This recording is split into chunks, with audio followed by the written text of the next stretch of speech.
La sala del tribunal se sumió en silencio mientras el magistrado Beltrán extendía su mano a través del estrado. Sus dedos se aferraron a la cruz del mérito militar prendida en la solapa del comandante, intentando arrancársela. La audiencia jadeó colectivamente. Por un momento, el comandante Íñigo Salvatierras Mendizábal simplemente permaneció allí, su rostro no traicionando nada a pesar de la humillación pública. Entonces habló, su voz silenciosa pero llegando a cada rincón de la sala. Lo que sucedió después cambiaría todo. Algunos momentos nos definen no por los honores que recibimos, sino por cómo los defendemos cuando otros tratan de quitárnoslos. ¿Desde qué ciudad del mundo estás viendo este video hoy? Si esta historia resuena contigo, por favor considera suscribirte. Compartimos historias de fortaleza oculta y justicia inesperada cada semana. La luz matutina se filtraba a través de las altas ventanas, proyectando largos rectángulos sobre el suelo de mármol gastado del Juzgado de Familia, número 7 de Madrid. Íñigo Salvatierras Mendizábal se sentaba con postura perfecta en la fila trasera. Su cabello negro con vetas plateadas cortado en un estilo práctico que enmarcaba un rostro marcado por una fina cicatriz que corría desde la sien hasta la mandíbula. Su traje azul marino era impecable y un pequeño pin notable brillaba en su solapa. Sus ojos, atentos y evaluadores, no se perdían nada. La voz del magistrado Casimiro Beltrán Urdaneta resonaba por la cámara mientras despedía a un joven defensor público con desprecio, apenas disimulado. Siguiente caso. Ladró, barajando papeles con impaciencia teatral. La mirada de Íñigo se dirigió hacia su hermana Amara, sentada junto a su abogada.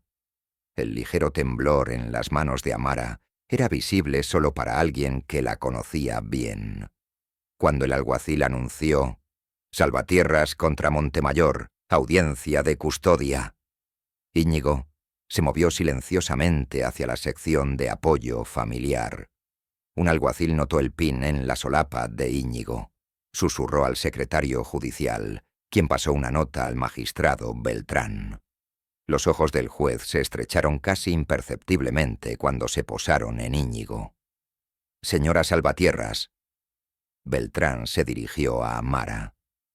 «Explique por qué cree que los arreglos de vida de sus hijos deberían ser interrumpidos». Su tono ya sugería la conclusión a la que había llegado. Amara habló suavemente sobre el comportamiento controlador de su ex esposo, el aislamiento, la manipulación financiera. 3 veces Beltrán la interrumpió con suspiros y miradas a su reloj. «Su señoría», continuó Amara, «cuando las cosas se volvieron inseguras, mi hermano Íñigo me ayudó a irme». «¿Y quién exactamente?», cortó Beltrán, «es Íñigo para tomar tales decisiones sobre una unidad familiar?» El tribunal se quedó en silencio. Íñigo se levantó lentamente, su movimiento fluido y controlado. «Soy su hermano, su señoría». La mirada de Beltrán se detuvo en el pin. «¿Y qué es esa pequeña baratija?» «Esto no es una presentación escolar, señor Salvatierras. Es comandante Salvatierras, retirado», corrigió gentilmente. «Y esta es mi cruz del mérito militar, otorgada durante mi servicio militar». La boca de Beltrán se torció en algo entre una sonrisa y una mueca. «Jugar a los disfraces con decoraciones militares en mi tribunal constituye desacato. Quítesela inmediatamente». Los dedos de la secretaria judicial se detuvieron sobre su estenotipia. El alguacil se movió incómodamente. Al otro lado de la sala, Evaristo Montemayor, el exesposo de Amara, sonrió con suficiencia bajo una barba cuidadosamente arreglada. «Señor», respondió Íñigo, su voz nivelada. «Con respeto, esto no es joyería de fantasía. En este tribunal yo determino qué tiene valor», declaró Beltrán. «Acérquese al estrado». Íñigo se movió hacia adelante con pasos medidos. La galería observó en silencio tenso mientras se paraba ante el estrado elevado. Beltrán se inclinó hacia adelante, bajando la voz, pero no lo suficiente para evitar que otros escucharan. No me importa qué juegos jugó en el desierto, señor Salvatierras. Aquí, yo soy la autoridad. Esta exhibición socava la dignidad de estos procedimientos. En la fila trasera, un hombre mayor con un traje simple enderezó su postura. Algunos espectadores comenzaron a susurrar, el reconocimiento amaneciendo en sus rostros. Ya que está tan aficionado a jugar al soldado, continuó Beltrán, su voz subiendo otra vez. Quizás sea necesaria una lección sobre la cadena de mando. Su mano se extendió a través del estrado, dedos agarrando la cruz del mérito militar prendida en su solapa. Un jadeo colectivo se extendió por el tribunal. Por una fracción de segundo, algo peligroso brilló en los ojos de Íñigo. Luego se desvaneció, reemplazado por la misma resolución calmada. No se estremeció, ni retrocedió. No levantó la voz. «Magistrado Beltrán», dijo silenciosamente, «le sugiero que retire su mano». El tribunal colgó, suspendido en silencio, conmocionado. Un oficial judicial dio medio paso adelante, pero vaciló, claramente en conflicto. ¿Me está amenazando a un magistrado? El rostro de Beltrán se puso carmesí. «No, señor», respondió Íñigo. «Le estoy dando la oportunidad de corregir un error». Alguien en la galería tenía un teléfono levantado, grabando. El alguacil lo notó, pero no hizo movimiento para intervenir. Los dedos de Beltrán aún se aferraban al metal. «Tiene exactamente 3 segundos para entregar ese PIN o enfrentar arresto inmediato por desacato». Íñigo no se movió. «Comandante Íñigo Salvatierras Mendizábal, Grupo de Operaciones Especiales, retirado. Esta medalla fue otorgada después de la extracción de Capisa». Hizo una pausa, su mirada firme. Tal vez quiera reconsiderar. El nombre de la operación clasificada colgó en el aire. El reconocimiento amaneció en los rostros de varios veteranos presentes en el tribunal. Beltrán soltó la medalla como si lo hubiera quemado, pero su orgullo no permitiría la retirada. Sus cuentos de hadas militares no me impresionan. Esto se trata de respeto por este tribunal. «Estoy completamente de acuerdo», dijo Íñigo, retrocediendo y alcanzando dentro de su chaqueta. Retiró una carpeta delgada de documentos, colocándolos cuidadosamente en el estrado. «Mientras investigaba el caso de mi hermana, descubrí algunas inconsistencias que me perturbaron». «¿Cuál es el significado de esto?», demandó Beltrán, sin tocar la carpeta. «Estos documentos detallan un patrón de fallos en su tribunal, particularmente en casos que involucran a sus donantes de campaña».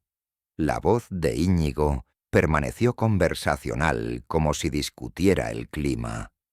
«Incluyendo a Pama Evaristo Montemayor, quien contribuyó con 30.000 euros a su fondo de reelección 3 semanas antes de que esta audiencia de custodia fuera programada».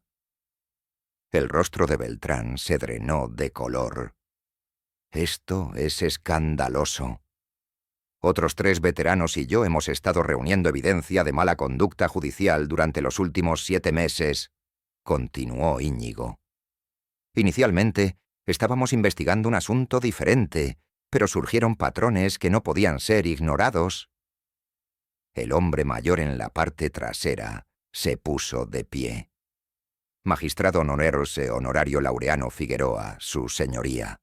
He estado construyendo un archivo de caso de ética que el Colegio de Abogados y el Comité de Conducta Judicial encontrarán bastante convincente». Los susurros estallaron por todo el tribunal. La abogada de Amara estaba tomando notas apresuradamente. «Intentó arrancar algo ganado con sangre», dijo Íñigo. su voz finalmente traicionando emoción. Simplemente estoy asegurando que las balanzas de la justicia permanezcan equilibradas. Beltrán intentó pedir orden, pero su voz se quebró. Alguacil, remuevan a estas personas. El alguacil no hizo movimiento para cumplir. Íñigo continuó. Un dispositivo de grabación ha estado documentando estos procedimientos con autorización apropiada obtenida debido a la investigación de ética en curso. La secretaria judicial levantó la vista. Tengo todo el intercambio en registro, su señoría. Beltrán forcejeó con los documentos, ojos ampliándose mientras reconocía nombres, fechas y cantidades. Su mirada se dirigió hacia Montemayor, quien ya se estaba dirigiendo hacia la salida. El fiscal se puso de pie. Su señoría, solicito un receso inmediato y una reunión con la oficina del fiscal general. El sudor se formó en la frente de Beltrán, mientras la realización se asentó.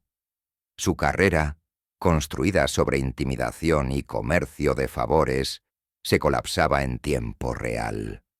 Íñigo se estiró hacia arriba y calmadamente ajustó su cruz del mérito militar de vuelta a su posición apropiada. Desde la galería, Figueroa se puso en posición de firmes y ofreció un saludo solemne. Uno por uno, otros con antecedentes militares por todo el tribunal se levantaron e hicieron lo mismo. Un alguacil, 2 abogados, varios espectadores. Cayó silencio completo, roto solo cuando Íñigo devolvió un solo gesto dignificado. Beltrán, derrotado, se levantó y salió por la puerta de su cámara sin desestimar el tribunal. La magistrada superior Esperanza Villareal entró 15 minutos después, su expresión grave, mientras tomaba el estrado.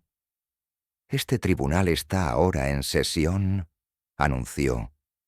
A la luz de circunstancias extraordinarias, todos los asuntos ante el magistrado Beltrán están temporalmente suspendidos. Todos los casos recientes serán sometidos a revisión administrativa. Miró a Íñigo.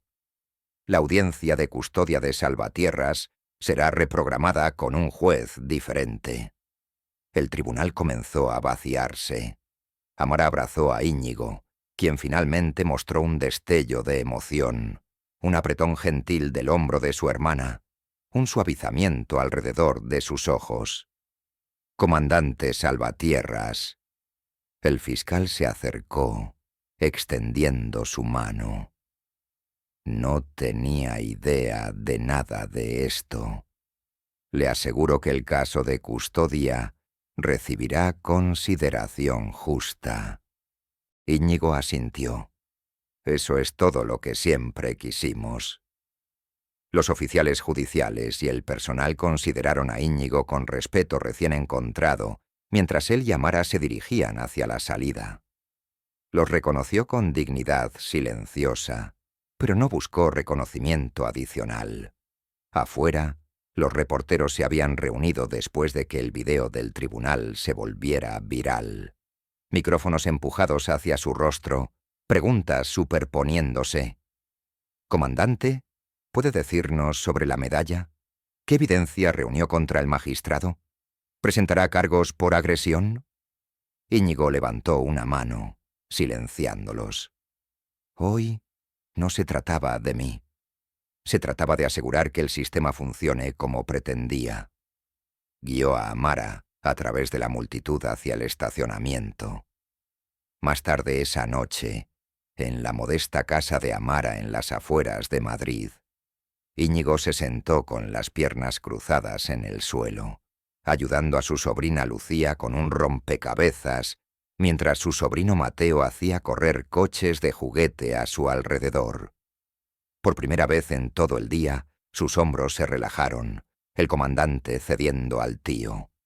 Amara trajo té, observando a su hermano con asombro. «Nunca me dijiste exactamente qué pasó», dijo silenciosamente. «¿Cómo ganaste esa medalla?» La mano de Íñigo instintivamente tocó la cicatriz en su rostro. Algunas historias no están destinadas a ser contadas. Algunas acciones Solo necesitan ser tomadas. Un recuerdo parpadeo. Aspas de helicóptero zumbando arriba. El olor a cobre de la sangre. El peso de un compañero de equipo a través de sus hombros mientras se movía a través del humo y fuego de armas. Determinación sobreponiéndose al dolor abrasador de su sien. Parpadeo de vuelta al presente, observando a Lucía colocar cuidadosamente una pieza del rompecabezas. «¿Esto es lo que importa ahora?», dijo, suavemente. Amara asintió, entendiendo que su hermano siempre lucharía por lo que importaba, no por reconocimiento. Continuación a partir de aquí. 3 días después del incidente en el tribunal, la vida en Madrid había cambiado para Íñigo Salvatierras de maneras que nunca había anticipado. El video de la confrontación había sido compartido más de 500.000 de veces en redes sociales y su nombre aparecía en titulares de periódicos desde El País hasta ABC. Pero él mantenía su rutina diaria: correr por el Retiro a las 6 de la mañana, café en el mismo bar de siempre, lectura del periódico en el banco junto a la fuente de Cibeles. La diferencia era que ahora la gente lo reconocía. «Disculpe, ¿es usted el comandante del video?», le preguntó una mujer mayor mientras esperaba el semáforo cerca de la Gran Vía. Sus ojos brillaban con algo entre admiración y gratitud. «Mi nieto está en el ejército. Quería agradecerle por lo que hizo». Íñigo inclinó la cabeza respetuosamente. «Solo hice lo que cualquier hermano habría hecho, señora». Pero no era cierto, y ambos lo sabían. No cualquier hermano tenía la preparación, la experiencia o la frialdad necesaria para desmantelar un sistema corrupto en tiempo real frente a una sala llena de espectadores. En su apartamento minimalista en el barrio de Salamanca, Íñigo revisaba los documentos que habían permanecido ocultos durante meses. Su equipo de investigación, 3 veteranos como él que habían canalizado sus habilidades militares hacia la justicia civil, había sido meticuloso. Cada transacción bancaria, cada fallo sospechoso, cada conexión entre los donantes de campaña de Beltrán y sus decisiones judiciales estaba documentado con precisión militar. La operación había comenzado 6 meses atrás cuando capitán retirado Elena Vázquez, especialista en inteligencia, había notado irregularidades en el caso de custodia de un compañero veterano. Lo que empezó como una investigación informal se había convertido en algo mucho más grande cuando descubrieron que el patrón se extendía a docenas de casos. El problema, había explicado Elena durante una de sus reuniones clandestinas en una cafetería cerca del Museo del Prado, es que Beltrán no es el único. Hemos identificado al menos 3 magistrados más con patrones similares. Sargento mayor retirado Carlos Mendoza, experto en operaciones encubiertas, había sido quien sugirió la estrategia de documentación en tiempo real. Si vamos a exponer esto, necesitamos que sea irrefutable. Una sola palabra contra otra no será suficiente. Y el teniente coronel, retirado Ricardo Herrera, especialista en guerra psicológica, había diseñado la táctica de presión. Esperar el momento perfecto cuando Beltrán se sintiera más seguro y entonces revelar todo de una vez. La arrogancia es siempre el punto débil de los corruptos, había dicho Herrera. Creen que son intocables hasta que alguien les demuestra lo contrario. El plan había funcionado perfectamente, pero Íñigo sabía que la verdadera guerra apenas había comenzado. Su teléfono sonó. Era Elena. «Tenemos un problema», dijo sin preámbulos. «Montemayor está intentando cambiar la narrativa. Ha contratado a una firma de relaciones públicas y están esparciendo rumores de que eres un veterano inestable con problemas de ira». Íñigo sonrió sin humor. «Predecible». «Hay más», Han contactado hasta antiguos compañeros tuyos, buscando cualquier cosa que puedan usar en tu contra. Están siendo especialmente insistentes sobre la operación Capisa. El nombre de la operación clasificada envió un escalofrío por la columna de Íñigo. Capisa había sido su momento más oscuro y su mayor triunfo. La misión que le había ganado la Cruz del Mérito Militar y la cicatriz que llevaba como recordatorio permanente. ¿Qué han encontrado? Nada oficial. Los archivos siguen clasificados, pero están presionando a familiares de los soldados que rescataste, tratando de crear discordia. Íñigo cerró los ojos. En Capisa había desobedecido órdenes directas para salvar a su equipo. Técnicamente, había cometido insubordinación. Que hubiera funcionado y que todos hubieran vuelto a casa con vida, había hecho que sus superiores pasaran por alto la transgresión. Pero en las manos incorrectas, esa información podría ser tergiversada.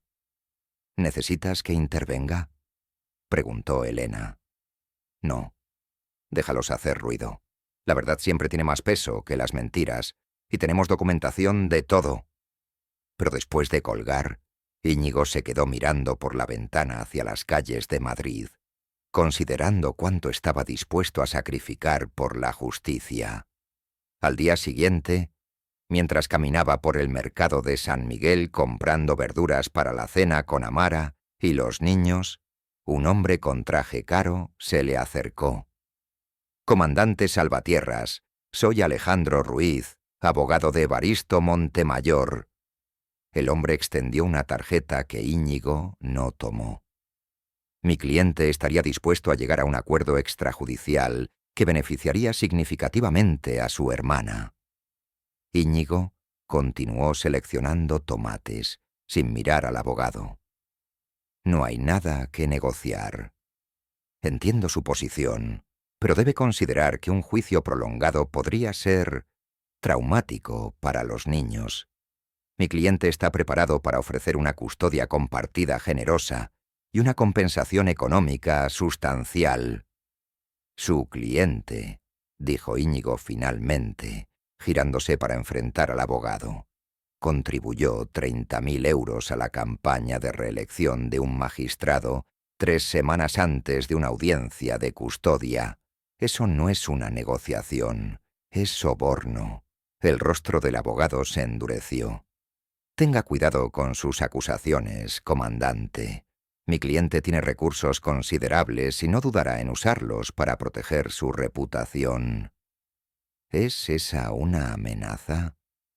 Es un consejo amistoso. Los héroes de guerra a veces tienen caídas muy públicas y muy dolorosas. Íñigo se acercó un paso, y algo en su postura hizo que el abogado retrocediera instintivamente. «Dígale a su cliente que si quiere ver a sus hijos, puede seguir el proceso legal apropiado, sin sobornos, sin amenazas, sin trucos, solo justicia». El abogado se alejó rápidamente, pero Íñigo sabía que la conversación era solo el comienzo de una campaña más amplia de intimidación. Esa noche, durante la cena familiar en casa de Amara, Lucía preguntó inocentemente: «Tío Íñigo, ¿por qué papá dice que eres malo?». El silencio se extendió por la mesa. Amara palideció y Mateo dejó de comer. «¿Cuándo te dijo eso?», preguntó Íñigo gentilmente. «Ayer, cuando me llamó. Dijo que estás tratando de separarme de él y que mentiste sobre él en el tribunal». Íñigo intercambió una mirada con Amara. La manipulación psicológica de los niños era exactamente el tipo de táctica que esperaban de Montemayor. «Lucía», dijo Íñigo, arrodillándose junto a la silla de su sobrina, «¿recuerdas cuando me preguntaste por qué tengo esta cicatriz?». La niña asintió. «Te dije que a veces hay que luchar para proteger a las personas que amas. Eso es lo que estoy haciendo ahora, protegiendo a tu mamá, y a ti, y a Mateo. A veces, cuando las personas no pueden ganar de manera justa, dicen cosas que no son verdad. Pero tú dices la verdad, siempre». Lucía consideró esto por un momento. Luego abrazó a su tío. «Entonces confío en ti». Pero Íñigo sabía que la inocencia de los niños no los protegería de una guerra psicológica prolongada.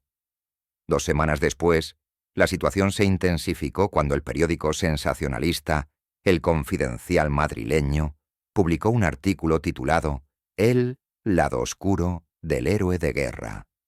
Comandante acusado de desobediencia y violencia descontrolada». El artículo, claramente alimentado por la máquina de relaciones públicas de Montemayor, pintaba un retrato de Íñigo como un veterano inestable que había desobedecido órdenes directas en Afganistán y que ahora estaba usando su estatus de héroe para manipular el sistema judicial. Lo más doloroso para Íñigo era que algunos de los hechos eran técnicamente ciertos. Había desobedecido órdenes en Capisa, había tomado decisiones que pusieron en riesgo su carrera militar. Pero el contexto, que sus acciones habían salvado vidas, estaba convenientemente omitido. Elena llamó esa mañana, furiosa. «Esto es una declaración de guerra. Tenemos que responder». «No», dijo Íñigo. «Responder sería jugar según sus reglas. Tenemos algo mejor que respuestas emocionales». «¿Qué?» «La verdad y paciencia». La estrategia de Íñigo era simple. Dejar que Montemayor y sus aliados se expusieran completamente mientras él mantenía el curso moral alto. Cada mentira, cada manipulación, cada táctica sucia solo serviría para contrastar con su propia integridad. Pero la presión era intensa. Reporteros acampaban fuera de su apartamento. Su antigua unidad militar estaba siendo presionada por investigadores privados. Incluso algunos de sus conocidos comenzaron a evitarlo, incómodos con la controversia. La prueba real llegó cuando Mateo, de 8 años, llegó a casa de la escuela llorando. Los otros niños dijeron que tío Íñigo es un mentiroso. Sollozó en los brazos de Amara. Dijeron que papá les contó a sus papás que tú eres malo. Esa noche, después de que los niños se durmieran, Amara confrontó a su hermano. «Íñigo, tal vez deberíamos considerar el acuerdo. No puedo ver a mis hijos sufrir así». «¿Eso es lo que quieres?» «Quiero que esto termine». Íñigo tomó las manos de su hermana. «Amara, ¿confías en mí?» «Sí, pero...» «Entonces dame 2 semanas más. Si en 2 semanas no hemos ganado esto limpiamente, aceptaré cualquier decisión que tomes». Era una promesa arriesgada, pero Íñigo tenía una carta más que jugar. Al día siguiente, se reunió con el equipo en un café discreto en el barrio de Malasaña. «Es hora de la fase 2», anunció. Elena levantó una ceja. ¿Había una fase 2? Siempre hay una fase 2. Carlos, ¿cuántos casos similares hemos documentado? Mendoza abrió un laptop. 36 casos en los últimos 3 años. 3 magistrados diferentes. Un patrón sistemático de corrupción. Herrera, ¿tienes los contactos en los medios? Varios periodistas de investigación que han estado esperando una historia como esta. Elena, ¿qué tenemos sobre la red de financiación? Es más grande de lo que pensábamos. No son solo donantes individuales. Hay una empresa de consultoría que actúa como intermediaria, canalizando dinero de múltiples fuentes hacia campañas judiciales a cambio de influencia en fallos específicos. Íñigo asintió. Entonces, no estamos luchando contra un magistrado corrupto. Estamos luchando contra un sistema. ¿Cuál es el plan?, preguntó Carlos. Vamos a entregarles toda la investigación a los medios de comunicación nacional. No solo sobre Beltrán, sino sobre toda la red. Pero antes de hacerlo, vamos a darles una oportunidad de confesar voluntariamente. «¿Estás loco?», dijo Elena. «¿Por qué les daríamos ventaja? Porque cuando se neguen, y se negarán, Tendremos documentación de que rechazaron la oportunidad de hacer lo correcto. Su arrogancia será su perdición. La confrontación final se programó para una semana después. Íñigo, acompañado por su equipo, solicitó una reunión privada con los 3 magistrados implicados y los principales financiadores de la red de corrupción. La reunión tuvo lugar en una sala de conferencias del Colegio de Abogados de Madrid, un lugar neutro que prestaba gravedad al encuentro. Beltrán llegó acompañado por 2 abogados. Los otros magistrados, Carmen Delgado y Alfonso Vega, también trajeron representación legal. Los empresarios y consultores que habían financiado el esquema se sentaron al otro lado de la mesa como una junta directiva corporativa. «Comandante Salvatierras», comenzó el abogado principal de Beltrán. «Esperamos que esta reunión pueda resolver nuestras diferencias de manera civilizada». Íñigo colocó una carpeta gruesa en el centro de la mesa. Esta carpeta contiene documentación completa de 36 casos de manipulación judicial durante los últimos 3 años. Transferencias bancarias, correspondencia electrónica, testimonios de testigos y análisis forense de patrones de fallos. Los rostros alrededor de la mesa se endurecieron. También contiene evidencia de soborno, conspiración y obstrucción de la justicia involucrando a todos los presentes en esta sala. El silencio era sepulcral. Les ofrezco una oportunidad que no merecen: confesar voluntariamente, cooperar con las autoridades y minimizar el daño a sus familias y carreras. Carmen Delgado, una mujer de mediana edad con una reputación previamente intachable, habló primero. «Esto es extorsión». «No», replicó Íñigo calmadamente. «Extorsión sería pedirles dinero a cambio de silencio. Esto es justicia. Les estoy ofreciendo la oportunidad de hacer lo correcto antes de que sea demasiado tarde». Alfonso Vega, el más joven de los magistrados, parecía nervioso.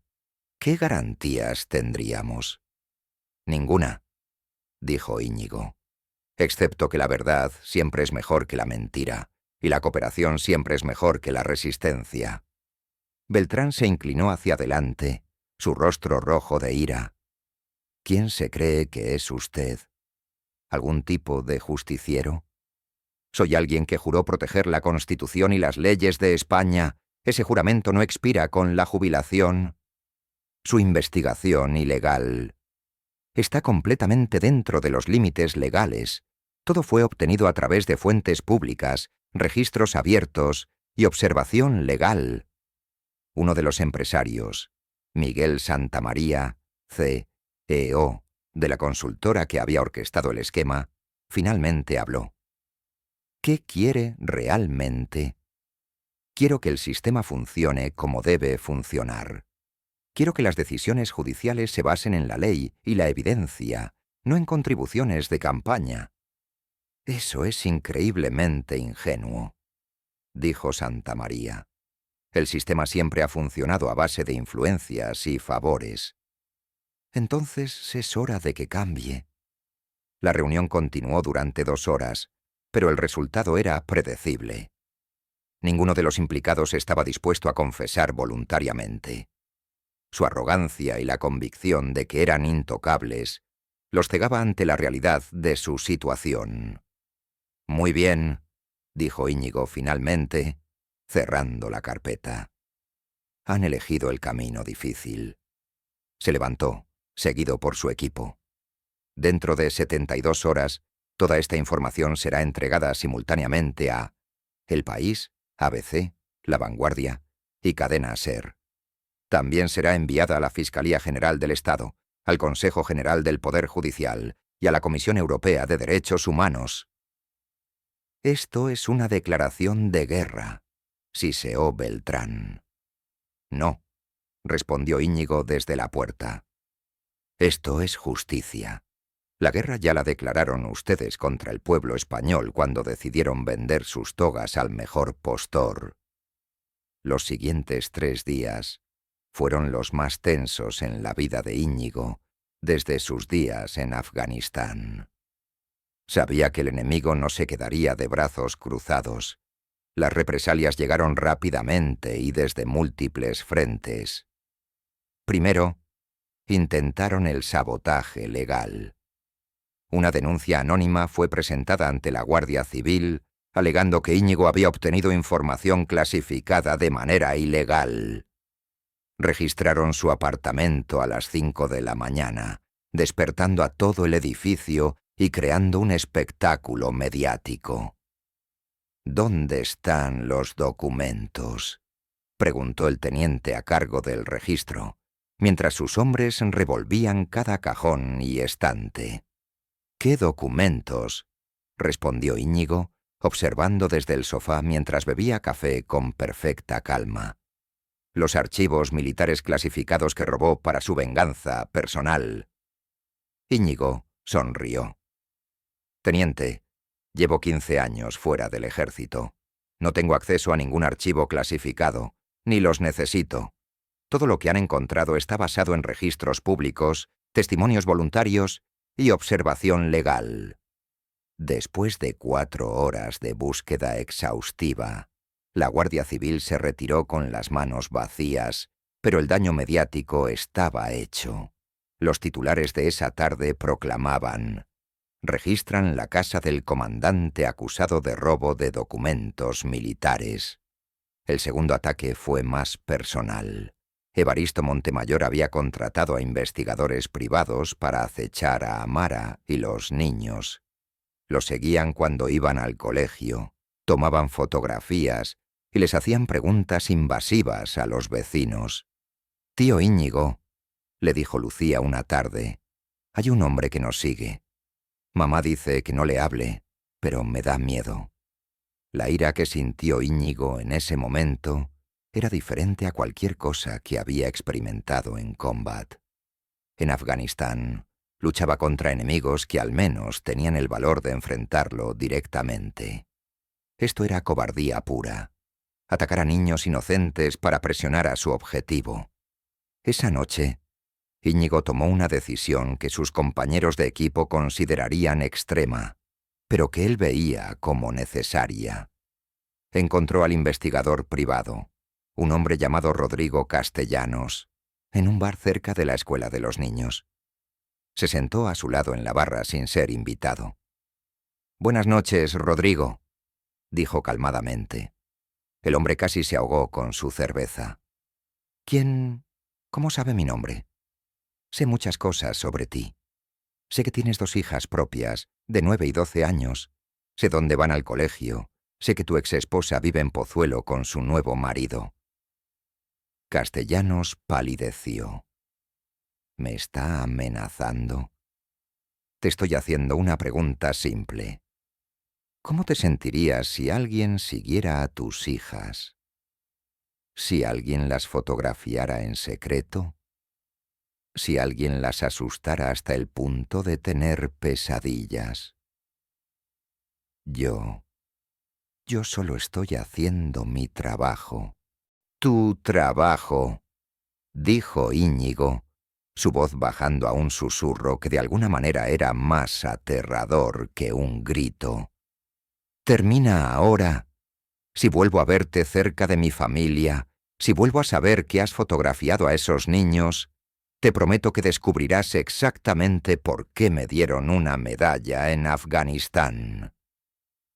Castellanos dejó dinero en la barra y salió rápidamente del local. Nunca volvió a molestar a la familia. El tercer ataque fue el más sofisticado. Una campaña de desinformación en redes sociales, orquestada por la misma firma de relaciones públicas que manejaba la imagen de varios políticos controvertidos. Cuentas falsas. Comenzaron a circular videos editados del incidente en el tribunal, mostrando solo las partes donde Íñigo parecía agresivo, sin el contexto de la provocación de Beltrán. Memes burlándose de su medalla militar inundaron Twitter. Historias inventadas sobre su supuesta inestabilidad mental se viralizaron en Facebook. «Están ganando la guerra de narrativa», le advirtió Elena durante una llamada telefónica. «La opinión pública está empezando a volverse en tu contra». «Que lo haga», respondió Íñigo. «La verdad no necesita ganar concursos de popularidad». Pero esa noche, mientras ayudaba a Mateo con sus deberes de matemáticas, el niño le preguntó inocentemente: «Tío Íñigo, ¿por qué algunos adultos dicen cosas malas sobre ti en Internet?». Era el momento que Íñigo había estado temiendo. La guerra sucia estaba afectando no solo su reputación, sino la estabilidad emocional de los niños que había jurado proteger. «Mateo», dijo, arrodillándose para estar a la altura del niño, «¿recuerdas cuando jugamos al ajedrez la semana pasada?». «Sí». «¿Recuerdas que te dije que a veces tienes que sacrificar piezas para proteger al rey?». «Sí, pero no me gustó perder mi torre». «A mí tampoco me gusta cuando dicen cosas feas sobre mí. Pero estoy protegiendo algo más importante que mi reputación. Estoy protegiendo la justicia. Y a veces, para proteger lo que realmente importa, tienes que estar dispuesto a perder otras cosas». El niño consideró esto con la seriedad que solo los niños pueden aportar a conceptos profundos. «¿Pero al final ganaste el juego?». «Todavía lo estoy jugando». Al día siguiente, llegó el momento que Íñigo había estado esperando. Elena lo llamó temprano por la mañana con noticias que cambiarían todo. «Lo tenemos», dijo sin preámbulos. Alfonso Vega se quebró. «¿Qué?». El más joven de los magistrados. Su conciencia finalmente pudo más que su miedo. Quiere confesar todo, a cambio de clemencia.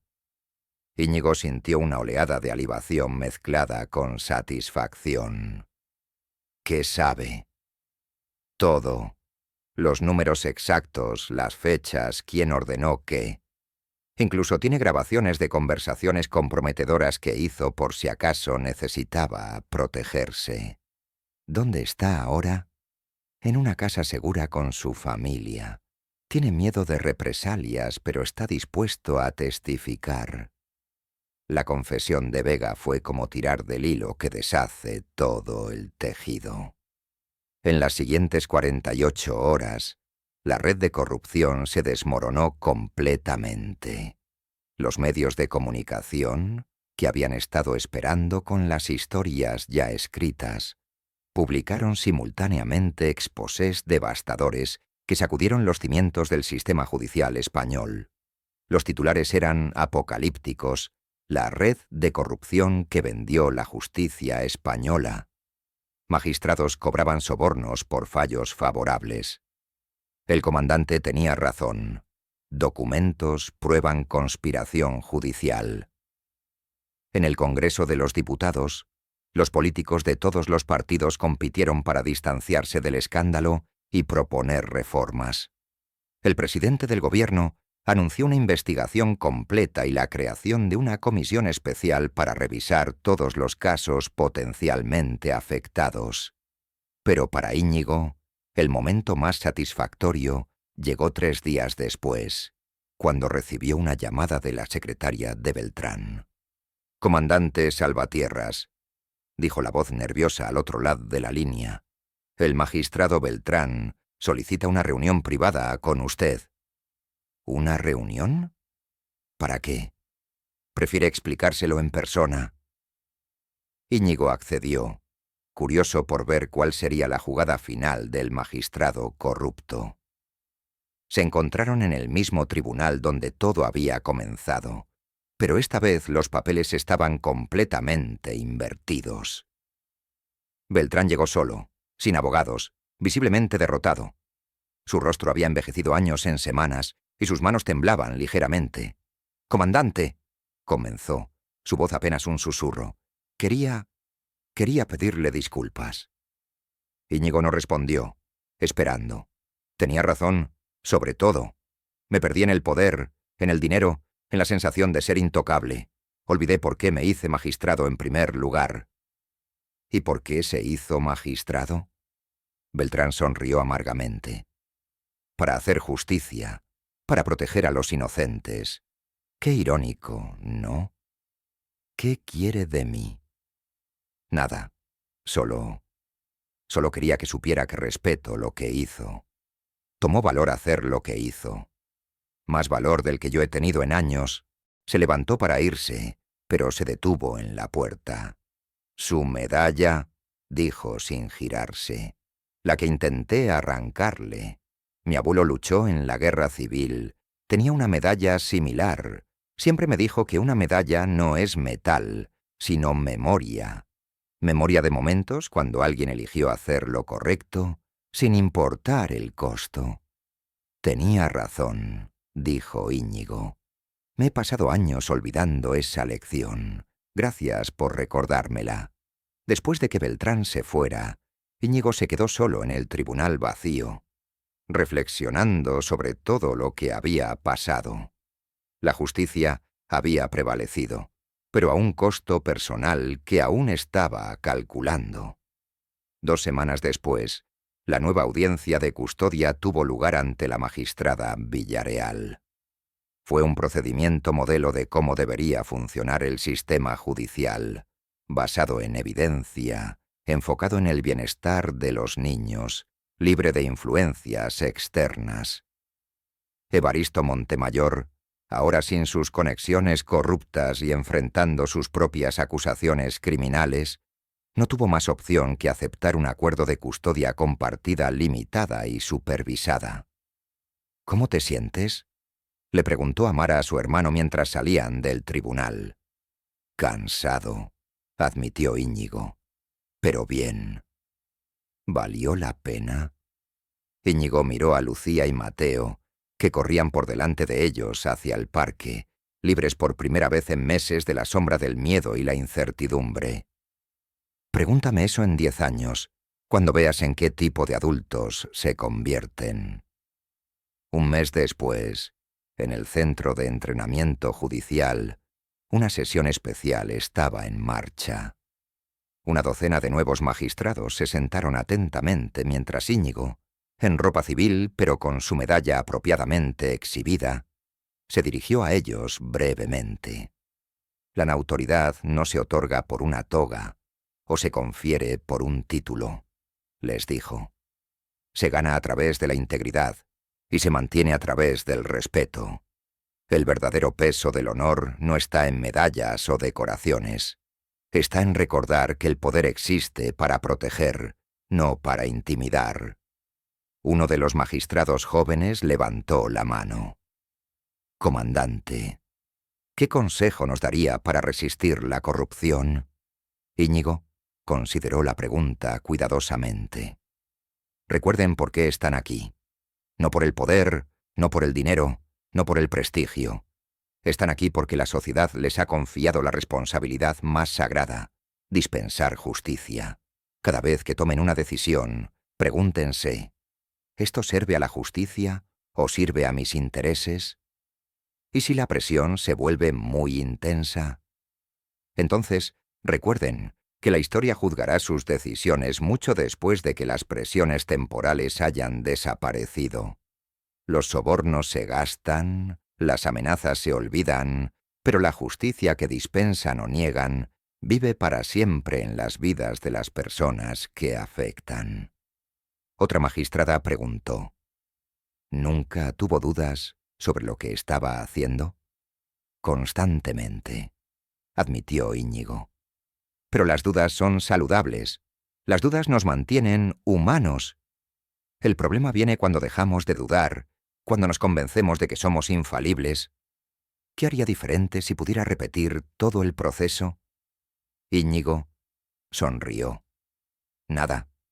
Cada error, cada momento de duda, cada paso falso fue necesario para llegar al resultado correcto. La justicia no es un destino, es un viaje. Y como cualquier viaje valioso, requiere que estemos dispuestos a perdernos ocasionalmente para encontrar el camino correcto. La magistrada Villareal, presente en la sesión, tomó notas cuidadosas.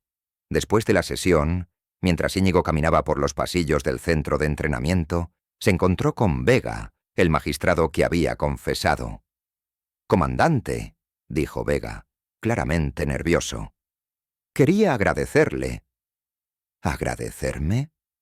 Usted fue quien tomó la decisión de confesar». «Sí, pero fue su ejemplo lo que me dio el valor para hacerlo. Ver cómo usted defendió sus principios, sin importar el costo personal, me recordó quién se suponía que debía ser. ¿Qué va a hacer ahora?» «He renunciado a mi posición judicial. Voy a trabajar como abogado defensor público. Quiero tratar de reparar algo del daño que causé». Íñigo extendió su mano. «Eso requiere más valor que lo que mostró en el tribunal. Aprendí de usted que el verdadero valor no está en no tener miedo, sino en hacer lo correcto a pesar del miedo». 6 meses después, la vida había encontrado un nuevo ritmo para la familia Salvatierras. Amara había vuelto a trabajar como enfermera en el Hospital La Paz. Los niños estaban floreciendo en el colegio sin la tensión constante de la batalla legal. Y Íñigo había encontrado un propósito nuevo y gratificante. Le habían ofrecido un puesto en el Ministerio de Justicia, coordinando un nuevo programa de transparencia judicial. Su trabajo involucraba diseñar sistemas para prevenir futuros casos de corrupción y entrenar a funcionarios judiciales en ética. «Es irónico», le comentó a Elena durante uno de sus almuerzos mensuales en el mercado de San Miguel.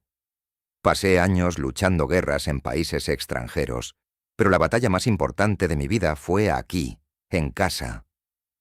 «¿Extrañas la simplicidad del combate?», preguntó Elena. «A veces», admitió. «En Afganistán era fácil identificar al enemigo. Llevaban diferentes uniformes, hablaban diferentes idiomas. Aquí el enemigo puede llevar la misma toga que un héroe. Pero los resultados son más duraderos aquí. Eso espero».